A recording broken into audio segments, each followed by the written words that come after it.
Check. Maybe. Possibly. Get it all out. I'm gonna slurp my milk after I eat the cereal. Can you do that like a little bit longer? Yeah. Sweet. If you want to shift over to that side a little bit more. There we go. Are we good? Yeah, should be all right. Okay. Are we just gonna start? Are we gonna introduce ourselves? We'll introduce a tiny bit. Just our names and pretty much. Yeah. I mean, this could be the intro. This could be the intro. Yeah, it could be. Hi, Mom. Hi, I'm Thomas. This is Lucas. We do a lot of fitness stuff. We want to be able to help people, give you some useful information. So that is exactly why. We're going to be talking a little bit more about our boy Richie Froning and his journey that he's been working on, and see if we can give y'all a little bit more insight into what actually makes sense for the everyday person, not the fittest man on earth. Yep. We need things outside our comfort zone. We need things to challenge, or else we get complacent. To me, I just want to win the CrossFit Games, and that was it. That's who I was, and that's how I've lived even ever since. I just have to have something to kind of look forward to or point to. I think that makes sense. Motivation, important. Yeah, some motivation, having something to work towards. Like, I've been a fan of Froning for a while, so I know, like, as his life had changed, especially like once he had kids, he kind of like took a step back from the individual competing, because it takes so much time and effort, which I don't think is realistic for the average person. Doing probably one workout a day is good. Right. And he switched to team, which he still dominated. Yeah, because then he started doing a lot more of the Spartan races, stuff like that, right? No. Or, okay. No, he just switched CrossFit. to team CrossFit. Oh, okay. He does like mountain biking now. Gotcha.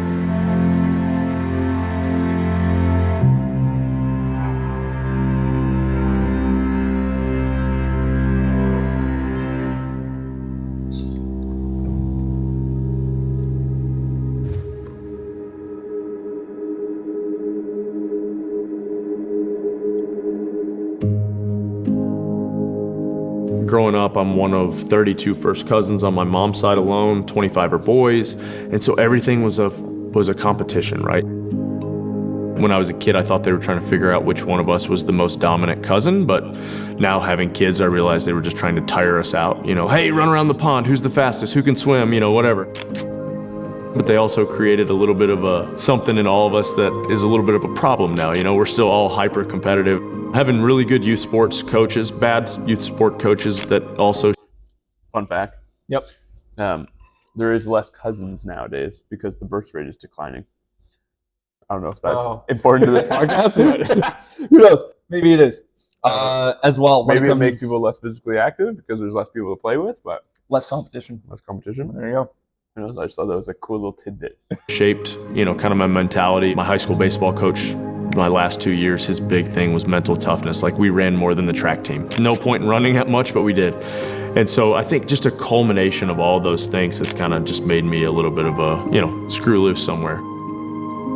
Was getting my degree in exercise science. Had a professor that was the head strength and conditioning coach. He was like, hey, you're a firefighter and you obviously like working out. You should check out CrossFit. So kind of the rest is history, as they say.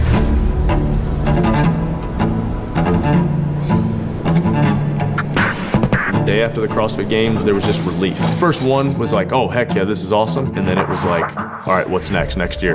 And it was already thinking about next year. There was no time, no downtime. It's in my nature, it's who I am. I don't know if it was cultivated at a young age. I don't know if it was born into me. I don't know, but it's who we are. Having so many different things to train for in CrossFit, you know, gymnastics, weightlifting, powerlifting, running, biking, rowing, swimming, you know, you can get good at one thing, but something else starts to fade. There's so much to get good at. I think that's a very important point. When it comes to CrossFit, from my own experience so far, this stuff's tough, man. Just being able to balance all of it without completely burning yourself out. It is, yeah. Is probably one one of the biggest challenges is making sure that you're not neglecting anything, but also that when you are focusing on a specific kind of skill set, that you're not letting, again, everything kind of slip away while you try and progress. But you also can't switch things up too much, because then you're just not making any progress. Yeah, CrossFit can be hard to balance things for sure.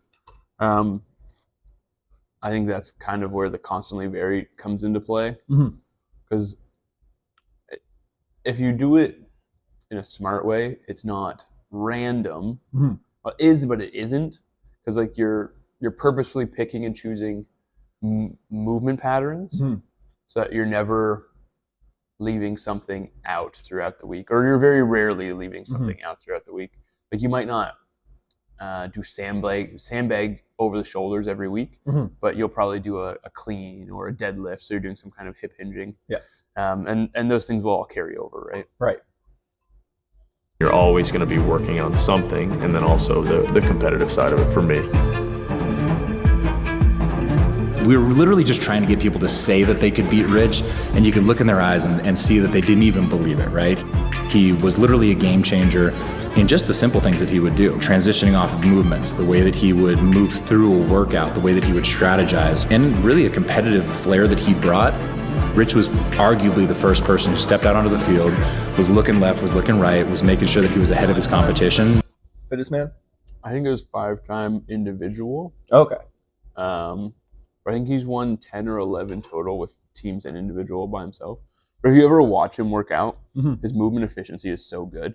Okay. And I think that's what made him as good as he was. Right. He was obviously super fit, of course, but the way he moves is so smooth and so like almost picture perfect technique on everything. Right. And I think a lot of that has to do with his sports background before getting into CrossFit, just like Roger Federer. Played like every sport under the sun before he settled on tennis in like his mid-20s, where you can be a specialist like Tiger Woods, but then you're only going to be good in one aspect. Whereas with CrossFit, it requires so many different types of modalities of movement that I think his athletic background really gave him a head start in comparison to most other people for what CrossFit really demands. Yeah, likely. Yeah, for sure.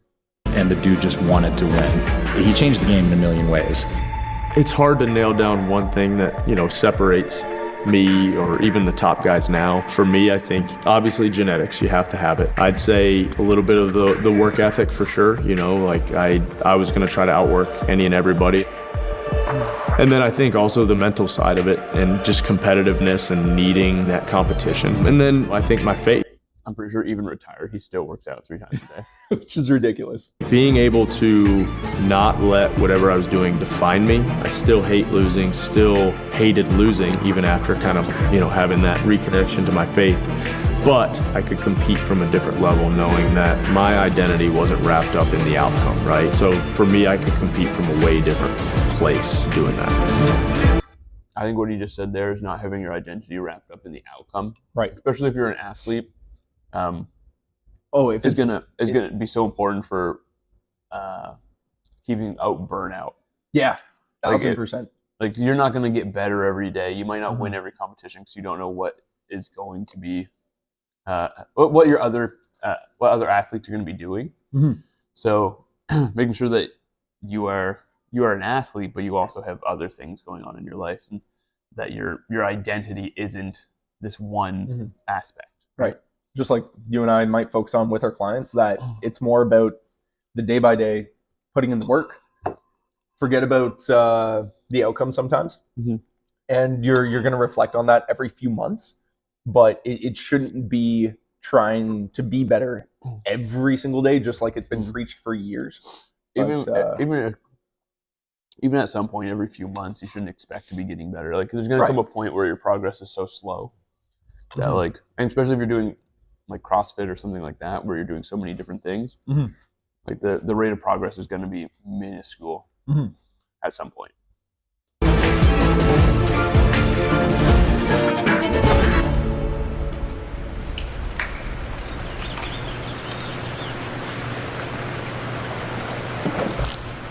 I needed a new kind of thing to chase and a new, there's no real expectations of winning, but still want to do well.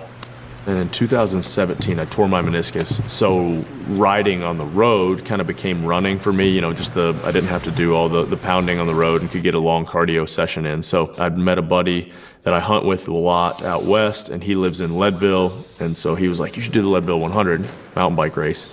And so the last 2 summers I've done that. And it was something different. Over the past 15 years, I'd trained for the CrossFit Games every summer, and that was just, it.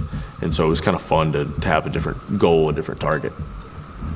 All right, so we've got Idaho elk. No, this is Utah elk. This is from hunt we did last fall. This is just ground. Try to keep the ground separate from everything else. It's probably what gets used, obviously, the most. You also have the kids' favorite, which we'll do. You have elk heart right here. That'll be usually fajitas, something like that. We've done with a lot. You have a lot more experience with this than I do. Is it more so the novelty around meats and venison and other animals that you hunt? Is there a lot of benefit to having that within your nutrition plan? I don't think so. I view strictly only a game meat. Yeah. Compared to eating beef and chicken and stuff, I don't think you'd have any extra benefit from it. No. I think there's a cool mental aspect of having eaten something that has been hunted rather than farmed, but I don't think there's any nutritional benefit to it. No. Right. So it's not what makes him the fittest man. I don't think so. Okay. With the kids, and as we move down, you kind of go. You got deer here. This was from some does that we killed. We cleaned up some does around here last year. There's also some more ground elk in here at the very bottom.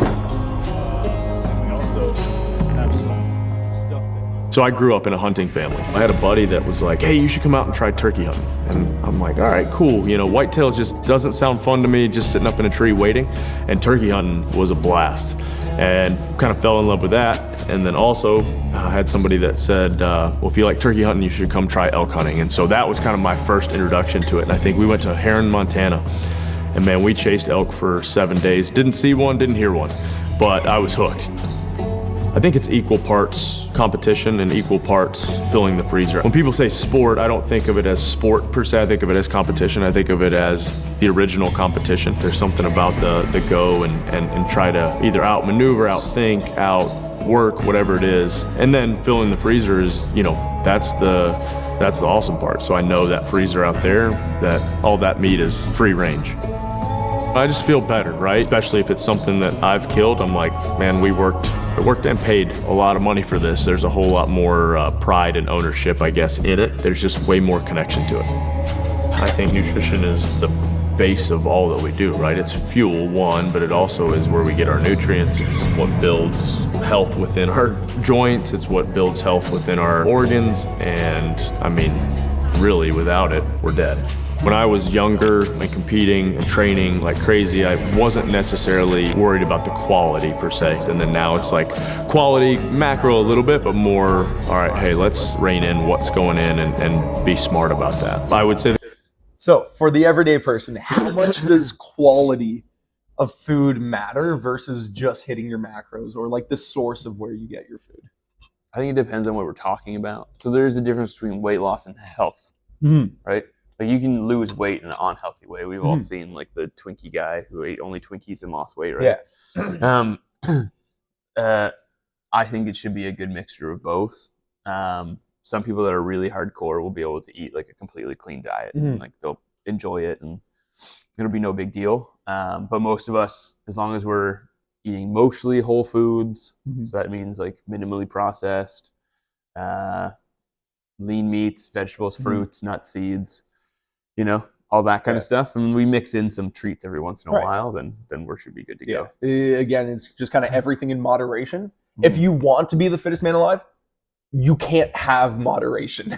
That's the other thing, right? Yeah. So I think the thing that's holding most people back from hitting their weight goals is not making their meals filling and nutritious enough. Right. So they end up snacking throughout the day. Right. That's pretty much, I think, what holds most people back. The gold standard would be that meat that's out in the freezer or over there in the freezer. That is like lean meat. It's free range, completely wild game. And then from there is humane and quality agricultural practices. He sells buffalo. Does he? Yeah, that's what he sells. So you can order it online.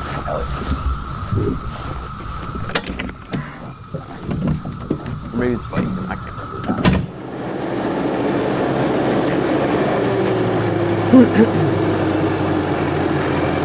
Me and my best friend growing up, he lives a mile from here. We were both firefighters back 15 years ago, 16 years ago, and on his off days, he raised cattle. So I'm like, hey, we've got this property, we're about having kids, like, let's give them some chores, let's do some cattle. I think in the process of all that, I read Stephen Rinella's American Buffalo book, and I was like, oh, sweet. Cows are cool, but bison would be better. And he was like, cool, but I don't know anything about it. I'm like, nah, me either. So that's basically how the farm started. I was reading an article. Some guy was saying how bison, when they're out west, instead of running away from a storm, they head into the storm, where cows traditionally try to get out of it. That's kind of where Into the Storm came from, and we've kind of adapted it, I guess, into our motto for the farm. And it's been cool to see people kind of take that on and wear that as a badge of honor. You know, bison meat has some of the best macro numbers out there. Obviously, these Highland cows do too, almost identical, but those are just golden doodles with horns. Those are my wife's that will never, you know, they'll never be processed.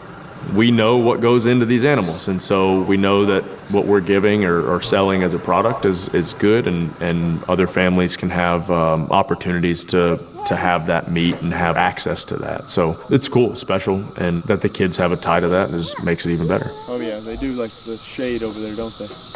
Cluster used to love that. I think that's probably one of the other biggest things that people miss out on seeing is with people that are naturally fit, or they've been blessed with the best genetics.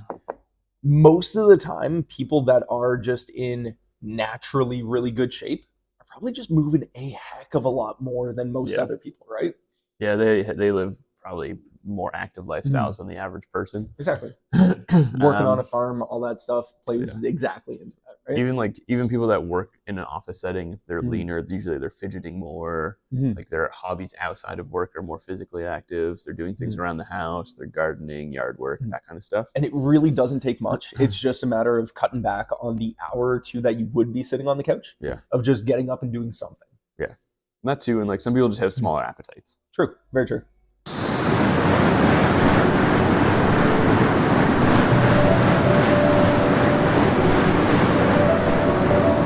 When I was competing, the only way I would define success was to win the CrossFit Games. That was literally the only way. The 2 years that I got second, those were not success. They were not fun. Leadville, you know, the success was to get the big belt buckle, and I did that twice. If we're to look at what success is currently, it'd be to be a good husband and a father, to teach my kids that what I do isn't necessarily expected of them, but, you know, I want to see them do hard things and, you know, show the importance of working together. I want to make sure that my kids, they find what makes them happy. For me, I always have to have something to kind of aim at, something to chase after, not necessarily a goals-oriented person. I don't need a 3-month goal or a 6-month goal. And so that's kind of our mentality of like, we're not going to seek out trouble, but like this 24-hour mountain bike race or Leadville or whatever it is that we're doing, I just have to have something to kind of look forward to or point to. It's funny, we'll talk about the Rich Froning effect. And that used to just be in reference to athletes who would come and train with him. And all of a sudden, like, wow, if you get invited to be on Rich Froning's team, you're going to win the CrossFit Games. If you get invited to come and train at Mayhem, you're going to elevate your game substantially just from being around him. There's something about being in his orbit that makes people want to elevate their game. He's created a fantastic team around himself, and I think that seed is kind of spread to all of those people as well. I don't know what the magic is, but it's there. What do you think the magic is? Like I'm not knowing him personally, just knowing his online persona. I think he is like the personification of like the real life superhero. Yeah. Which like kind of all boys kind of want to look up to. So yeah, as we get older, finding like that that real life personification of that. It's like, oh yeah, man, I want to be more like him, and I think that's what draws people towards him. 100%. And it's that whole identity aspect that allows him to continue doing it. Yeah. Where he hasn't seen himself in any other light other than the guy that needs to be doing the best.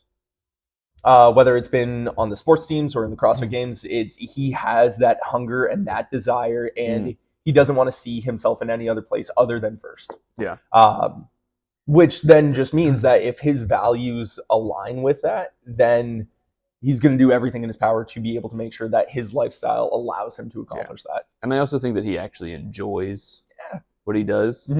Like you'll see some people that don't like the process. And I think he truly does enjoy the process. He owns a CrossFit affiliate. Right. I think he coaches classes occasionally or like in special occasions or something like that. But you don't see that a lot with athletes in the CrossFit Games now. Like not a lot of them own affiliates. Right. I don't think many of them would have a level 1, even if they weren't given the level 1. Yeah. You know what I mean? If they weren't given the course. So, yeah.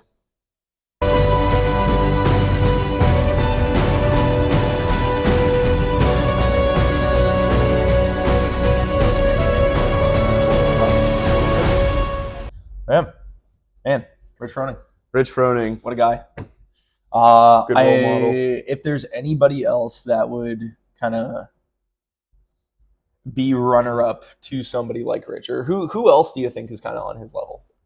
Oh, that'd be tough. Like I don't know. I don't watch a lot of like athlete. Like Rich Froning is kind of unique, where he has the whole media team at Mayhem, so you see a lot of him. Yeah, you know what I mean. I don't think a lot of other athletes have that going on. Even Matt Frazier, like he's been doing it more lately, but I don't think he does it as much. No, as Rich does. And I think he also comes at it with a little bit of a different attitude, where it's the vengeance side of things to get himself on top. Whereas Rich just has that desire to be the best. It doesn't matter what anybody else is doing. Like, right? Rich is like Goku, and Matt Frazier is like Vegeta. Yeah, there you go. Like, who knows who would actually win when they're both at the top of their game? But I don't know. I'd probably put my money on Rich. Yeah, no, I definitely want to be paired with Rich, man. But Matt Frazier kind of scares me a little bit. He's a beast. You can't. You gotta give he's it an to him. absolute like, animal. I think he's won the individual more times than Rich. Yeah, or they're tied. I can't remember. Yeah, I think they're right about the same. Yeah, cool, good stuff. Yeah, good video. Heck yeah, fun stuff. Thank you for joining us. Hopefully that all got recorded. Hopefully, sweet.